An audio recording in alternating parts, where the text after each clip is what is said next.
Hello, everyone, and welcome back to Channel. This is the podcast where we learn English and talk about the world at the same time. I'm Leo. Hello, Leo. Hello, everyone. I am very happy to be here. Anna, I have a question for you right away. Do you know what day is on the 8th of March every year? Is it a holiday? A very important one. It is International Women's Day. Oh, yes, I know this day. But honestly, I don't know much about the history behind it. That is exactly why we are talking about it today. Because this day is not just about flowers and gifts. It has a deep, powerful story behind it. I want to learn that story. Perfect. And so do our listeners, I hope. But first, if you enjoy this podcast, please follow us and share this episode with one person you admire.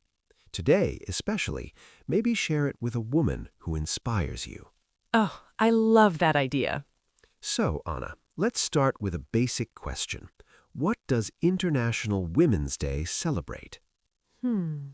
It celebrates women, their achievements, their strength. Yes, exactly. And it also calls for something called gender equality. Gender equality. What does that mean exactly? It means that no matter your gender, whether you are a man or a woman, you have the same rights, the same opportunities, and the same freedom. That sounds very fair, but I'm guessing it hasn't always been that way. Not at all. And this is where the history gets very interesting. Just 150 years ago, women could not vote. They could not own property. They often could not get a good education or earn the same pay as men. Only 150 years ago? That feels very recent. It is recent. History moves slowly. But here is the good news. It moves because people fight for it. Brave women, and men too, fought hard to create the world we live in today. So nothing changed automatically. Nothing. Someone didn't just snap their fingers and bam, equality appeared. It happened step by step through years of courage and sacrifice.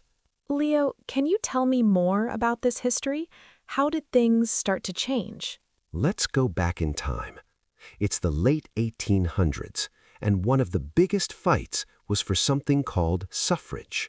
Suffrage. What does that mean?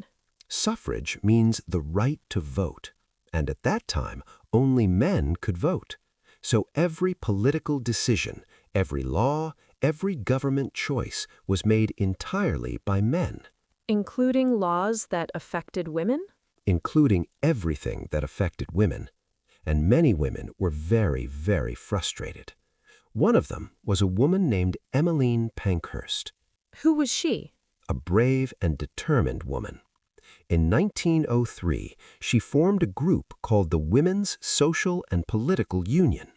Their goal was simple: get women the right to vote. But the path was not simple at all. What happened? Years of protests, rallies, strikes. Women were arrested, they were put in jail, some were injured, some even lost their lives, all for the right to have a voice. That is incredibly brave. It is. And then, in 1914, the First World War began. Women stepped up and took on jobs that were always considered for men only: mechanics, drivers, factory workers. The world saw what women could do. And attitudes started to change? Slowly, yes. In 1918, some women were finally given the right to vote. And by 1928, all women over 21 could vote in Britain. It took 25 years of fighting, but it happened.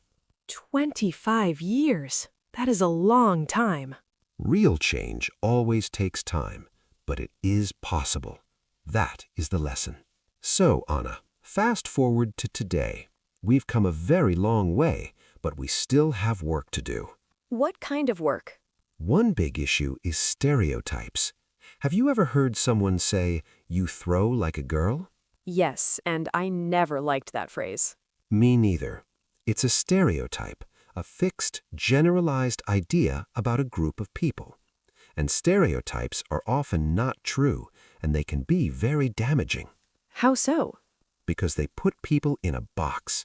They say, this is what you are, before you even have a chance to show who you really are. Girls can be strong and athletic. Boys can be emotional and sensitive. Everyone is unique. And stereotypes can stop people from reaching their potential. Exactly. Here's an analogy I love. Imagine a football team. Half the team plays normally. The other half is blindfolded. How well does that team play? Not well at all. Right. That's what inequality looks like. When half of society can't fully participate, everyone loses. But when everyone has the same rights and freedom, the whole team wins. That's a very clear way to think about it. Today, women are still underrepresented in parliament, in leadership roles, and in fields like science and engineering. And on average, women still earn less money than men for the same work. So, we are better than 150 years ago, but not finished yet. Exactly. Progress, not perfection, but the direction is forward. Leo, this has been so eye-opening. I feel like I understand International Women's Day on a completely different level now. That is exactly why we talk about these things. History gives us perspective, and perspective helps us appreciate what we have and work for what we don't yet. So, what can ordinary people do, especially young people listening right now? Small things. Think about the stereotypes you hear every day and gently challenge them. Celebrate the women in your life. Tell them you see their strength, recognize their achievements. And for our listeners who are learning English, this is also a powerful topic to talk about in English. Yes, learning English gives you a voice on a global stage, and that's its own kind of freedom. Emmeline Pankhurst fought so that women could have a voice in their country. Learning English helps you find your voice in the world. I love that connection, Leo. We are all connected. And today, on International Women's Day, or any day, let's remember the women who fought for the world we live in. And let's keep moving forward, together. Everyone, here's your challenge for today. Think of one woman in your life who inspires you. A mother, a teacher, a friend. And tell her. In English, if you can. Try saying, I admire you because, or thank you for inspiring me. It's a small action, but small actions change the world. If this episode helped you learn something new today, please share it with someone who needs to hear it. And leave a comment below. Tell us, which woman in history do you admire most? Thank you, everyone, for listening. Happy International Women's Day, every day. See you in the next episode. Keep learning, keep growing. Bye-bye.